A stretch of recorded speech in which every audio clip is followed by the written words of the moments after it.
Hello everyone, and welcome to Swayze Madaski, episode 6. At the end of episode 5, our man had just told Annie that he and his boss were off to the Dominican Republic to look at a new hotel. "Good! You're my angel," he said, sending a heart. Annie sent him a smiley face. "You're such an amazing woman," he said later that day. "I'm looking forward to meet someone like you for a very long time. Soon we will be meeting each other. What are you doing?" "Good morning. I'm not working today," said Annie, "so I'll probably go and visit my son this afternoon.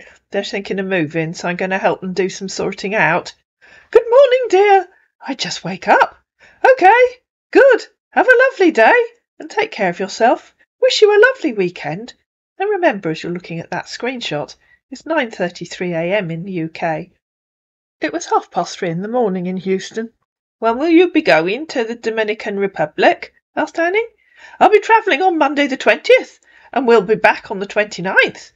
"You'll be there for a week? You have time to do some sightseeing. I was thinking you'd just go for a couple of days, but you'll get a good idea of what the hotel's really like if you stay in it for a whole week." "Yes, sweetie, I'll be there for the whole week, so I'll get a good idea about the hotel." Exactly the sort of thing that an experienced hotel manager would say. "What will you be looking for?" she asked. "How will you decide if it's the right hotel for your boss?" Adult answer, please, not "it's good and fine and big." "Smiles," said our man. So he tried.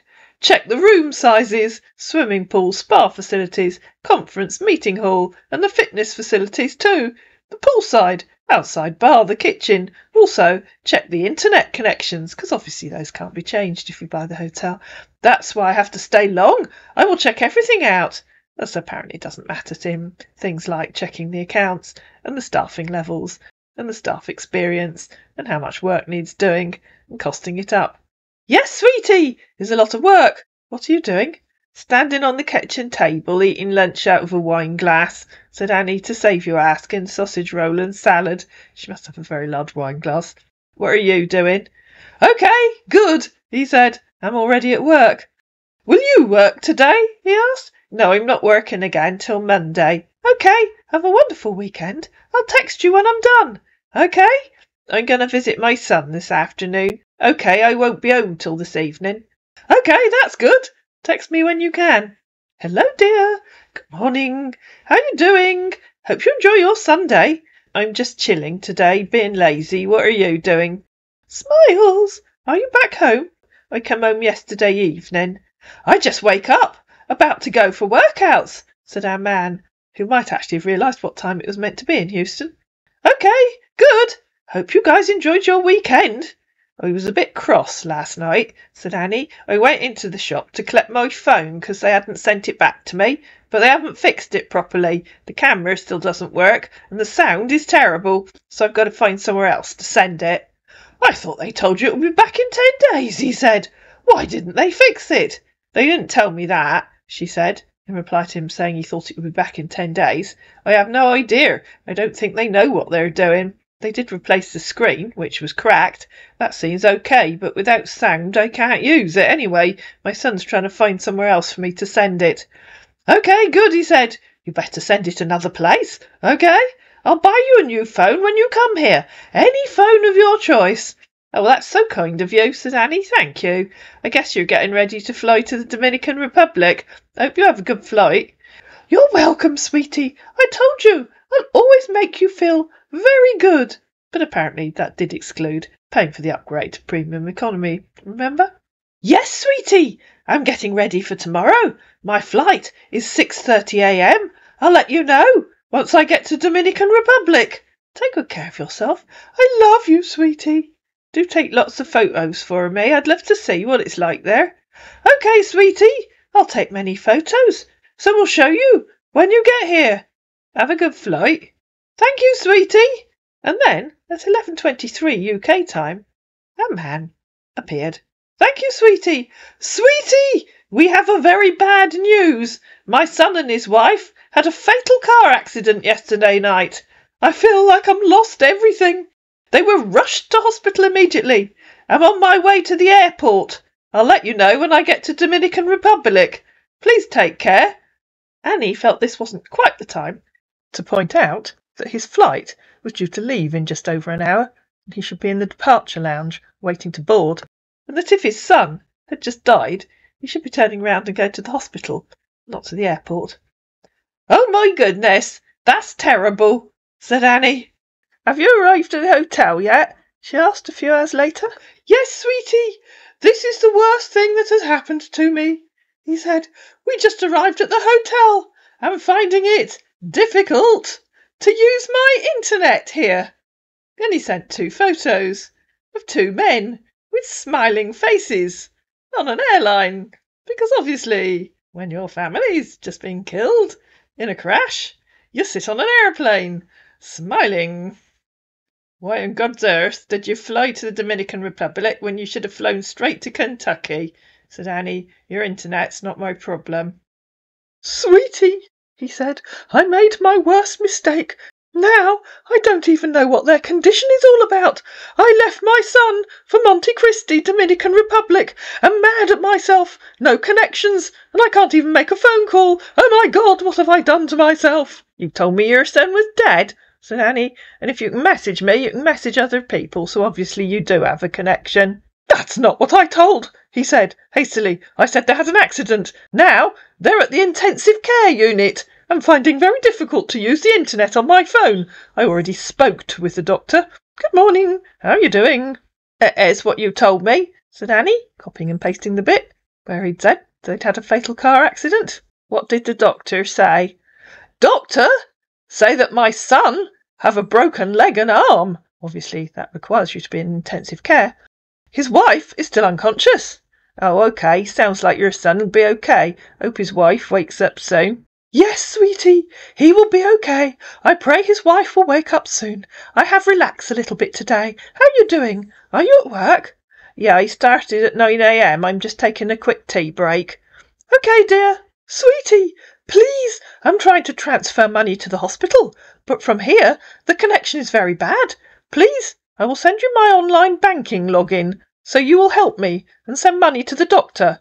I will send you the link and the login, so you can help me and transfer the money. Please, I must send money to them as soon as possible." "No, sweetie, talk to me." "I'm on the phone, shouldn't be too long," said Annie. "Are you busy now? Should I send them?" "Hello, sweetie."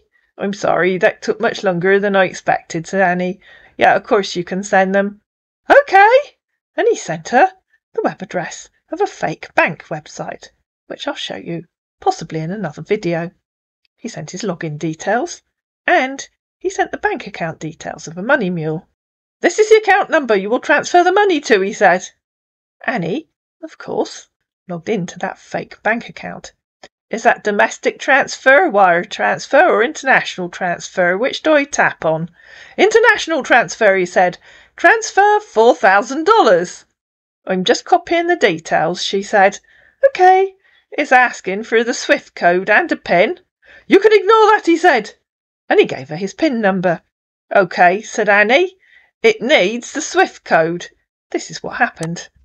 If you're unable to look at the screen, a message popped up saying please fill in this field. I can only assume that this man rarely gets far enough through the scam to get to this point, and wasn't quite sure how that fake bank account actually worked. "Give me a minute," he said. "Okay," said Annie. He came back with a SWIFT code. "Okay," she said, and tried entering the PIN number that he'd given her. Wrong pen, and this is what happened. A message popped up saying, "Sorry, invalid PIN." If you're looking at the screen, notice that at the top it says transfer charge is 10% per transaction. I was expecting him to ask Annie to pay for that. "Sorry, made a mistake," he said. "Okay," she said, "you should be sent a token." "Yes," he said, and sent her a screenshot where that bank account had sent him a 6-digit number. Annie somehow, as in me, somehow managed to tap on the wrong thing. The mouse on my laptop can be a bit oversensitive sometimes. "That's very weird," she said. "Now it's asking for you to upload your ID. Did I tap on the wrong thing?" "Please show me," he said. So she sent him a screenshot of where she'd finished up. And now the page has changed again, so I can't screenshot the rest of the page. "I think you tapped the wrong thing," he said. "Okay, I'll start again," she said. "Hold on." Okay, you should get another token. The mouse on this laptop is too sensitive." "Okay," he said, and sent her the new token. I can't tap on send as the customer service box is on top of it, she said. No marks out of 10 to whoever designed this fake website. Tap on it, he said. I just told you I can't, said Annie. I'll try resizing the window, which is exactly what I did. OK, I've managed it. OK, thank you very much, sweetie. I've received the debit alert on my mail. He sent 2 screenshots, one with the Money Mule's account details, and one confirming that $4,000 had been approved as a transfer. Awesome, said Annie. Yes, sweetie, thank you very much. I so much appreciate what you just did. You have a gift from me. And before we go any further, we'll just stop and think about what Annie's done, because I was thinking very carefully as we went through this, what was actually happening. At no time had it asked Annie to put in any of her information, and at no time had Annie given him any of her information. I did passingly think maybe the code that he was giving her might possibly somehow have been the code for resetting her Facebook password. I couldn't quite think how it would have been sent to him, because usually they tell you that a code is being sent to your phone.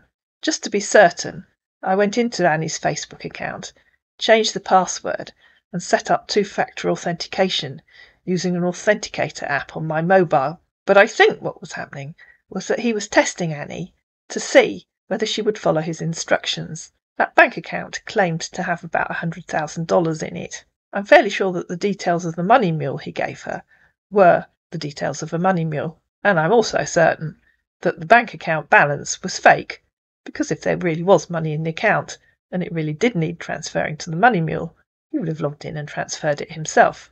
But he's just offered to give Annie a gift. That's very sweet of you. What is it? She asked. I'll buy you iPhone 14 Pro Max, the lastest version of iPhone. Oh my goodness, that's so kind of you, she said. It cost $800, he said. You're welcome, sweetie. I'll get it for you. That's so kind of you. Sweetie, we'll talk later when I'm done. I'll text you when I can, OK? I so much love you. OK. Have you spoken to your son? She said a bit later. How's your daughter-in-law? Yes, sweetie. I spoke with him on WhatsApp call. He can talk now. Obviously, a broken leg stops you talking. But his wife is still unconscious. Oxygen still helps her to breathe. How are you doing? Are you home? Yeah, I'm home. Oh, good. I just finished checking out some places in the hotel. I have to rest. I don't feel good at all. I feel like going back to the States and meet my son. That has to be your decision, said Annie. Talk to your son. I'll try to call the doctor again in the morning so that I will talk to my son and know what's the condition is all about. OK. Yes, sweetie. He's very happy I paid the bill. I told him my fiancé paid for it. I didn't pay. It's your money. He's very happy about that, said our man. I just told him because he's already aware that you'll be coming soon. OK. Yes, dear. What are you doing? Crawling under the sofa, looking for widgety thingamybobs. What are you doing? I'm at the bar. I just ordered food. Enjoy. Thank you, honey. Have a good night. Sweet dreams to you. You too. Enjoy dinner. Good morning, said Annie the next day. I just stopped for a quick break at work, just wondering how things are this morning. Good morning, sweetie. Thanks for your concern. I appreciate a lot. I just got the report that my son-in-law is awake, but unable to talk. I believe everything is going to be fine. How are you doing? Why can't he talk? Asked Annie. He only broke his leg and arm. How is your son? I don't know, he said. Maybe it's because of the shock. I believe she will get better. He completely confused his son-in-law and his daughter-in-law, and Annie wasn't going to enlighten him. In reply to Annie asking how his son was, he said, getting better. At least he talked to me very well this morning. Sweetie, are you busy? Please, you'll help me and send money to them.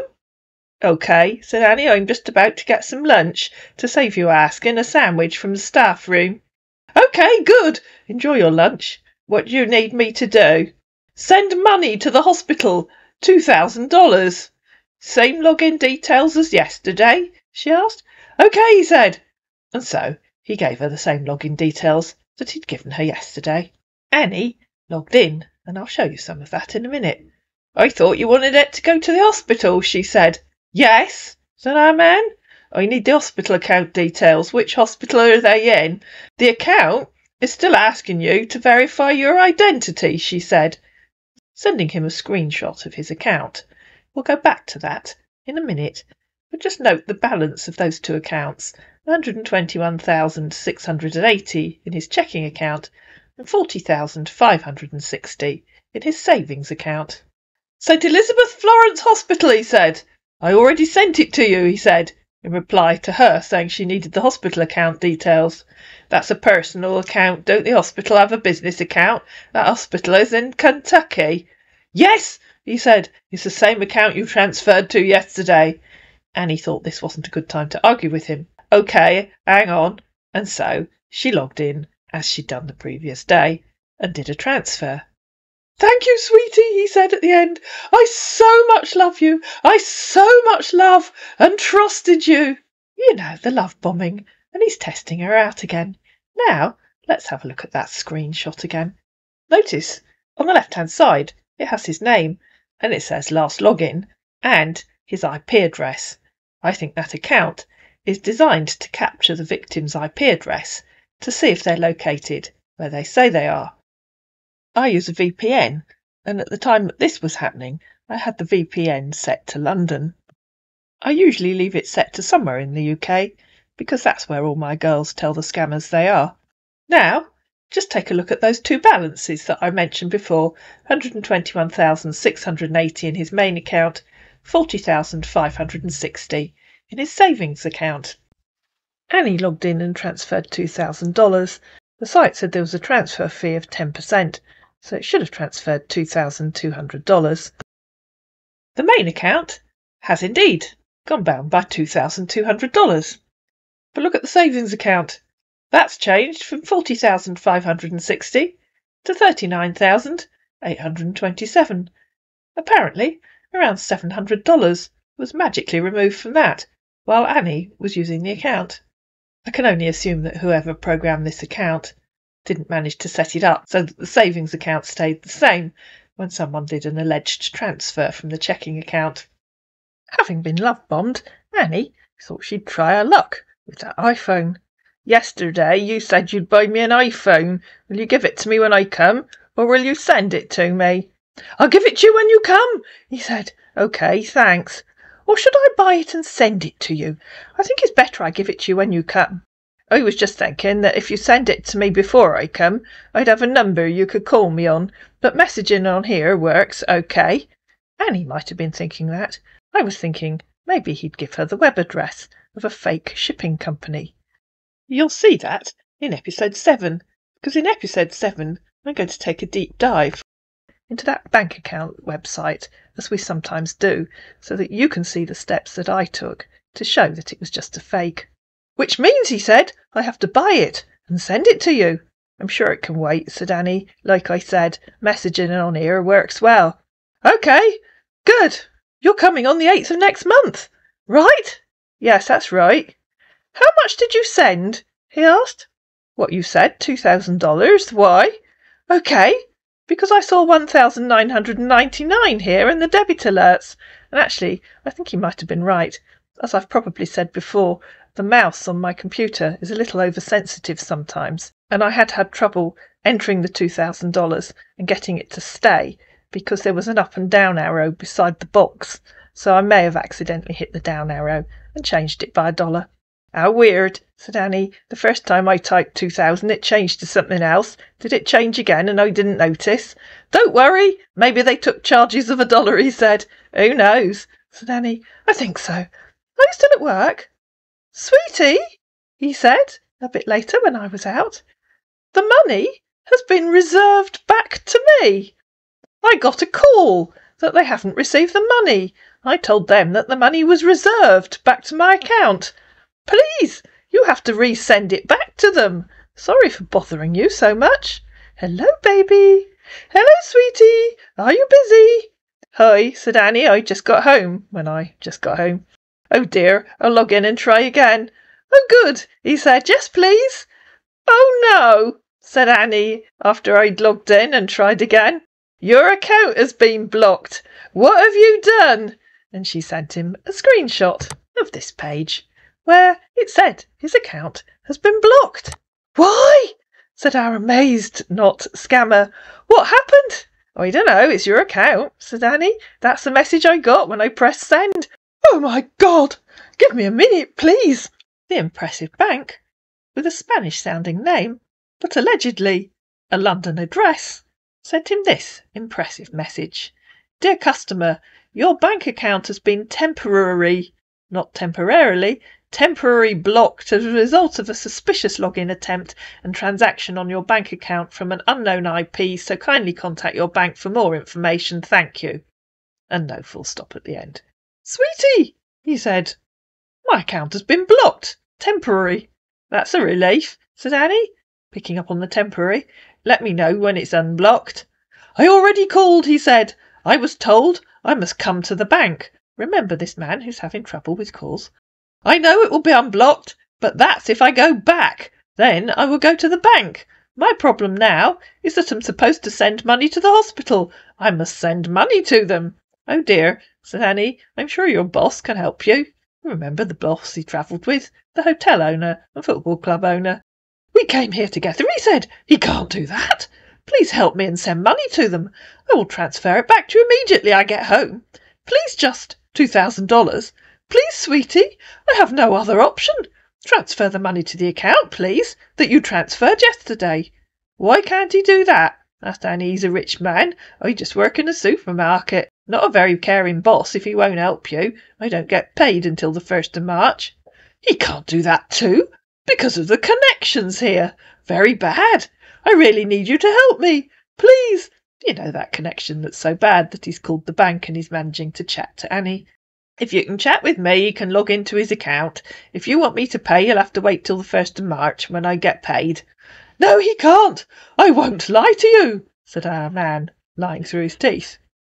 "I think it will be late by then," he said, in reply to Annie, telling him that she didn't get paid till the 1st of March. "Please, I will transfer it back to you. Please." "How can I send money I don't have?" said Annie. "You're the millionaire, not me. You must have other accounts." "Not sure what all that means," she said, as he sent 2 rather strange gifts, one of which he removed. "Yes, I have other accounts," he said. "So use one of them." "But I don't transfer from them. It's just my saving account. If I can use them, I will immediately send you the login to help me as usual. It's my savings account." "OK, I'll wait for the login." "I don't use them online," he said. "I normally go to bank to deposit or withdraw money." "See if your boss can help you. Just a sec, my phone's ringing."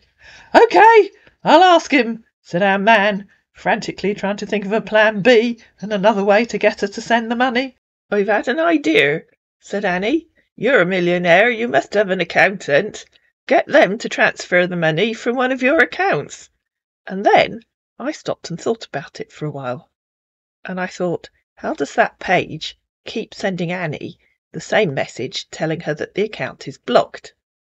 It was happening as soon as I tapped on the login button at the top of the screen and wasn't even bringing up the login box. My first thought was maybe it's tracking the IP address, because as we've already seen it was. So I changed my VPN from London to Manchester and tried logging in again. The same thing happened.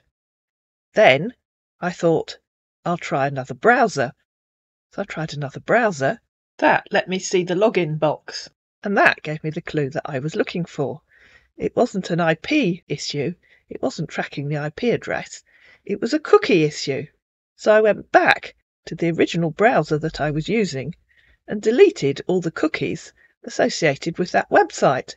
And magically, it brought up the login box again. Look, I'll show you. Here it is. And if I tap on account login, it'll bring up the login box. At that point, I didn't actually try logging in, because as we know, it sends him a notification. "I've got good news," said Annie. "I tried a different web browser, and the site will let me log in again. Phew, shall I try it again?" That was about 6:30, maybe just before, and I went out for the evening with some friends. When I came home, he'd sent her a message. "The account is already blocked," he said, having got on to the person who manages the website. Because now I'll show you what happens if you actually try to log in. And actually, That's changed from last night. There was a different message last night, but they've actually set the page now so that it says account has been blocked. This isn't a cookie issue.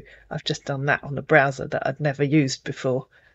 The account is already blocked, he said, having got one of his mates to change how the website was working.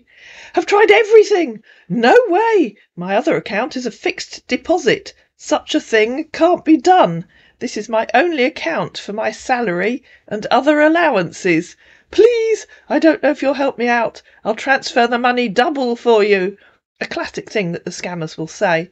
If you're talking to somebody online and they promise to pay you back double, then you know you're talking to a scammer. Please, sweetie, I really need you to help me. I've never asked anyone for money before. Please help me out. Hello, sweetie. Talk to me. Sorry, said Annie, when I got home. I just got home. I went out for the evening. What should I do? OK, he said. Transfer the money to them, please. I'll transfer it back to you immediately I get home.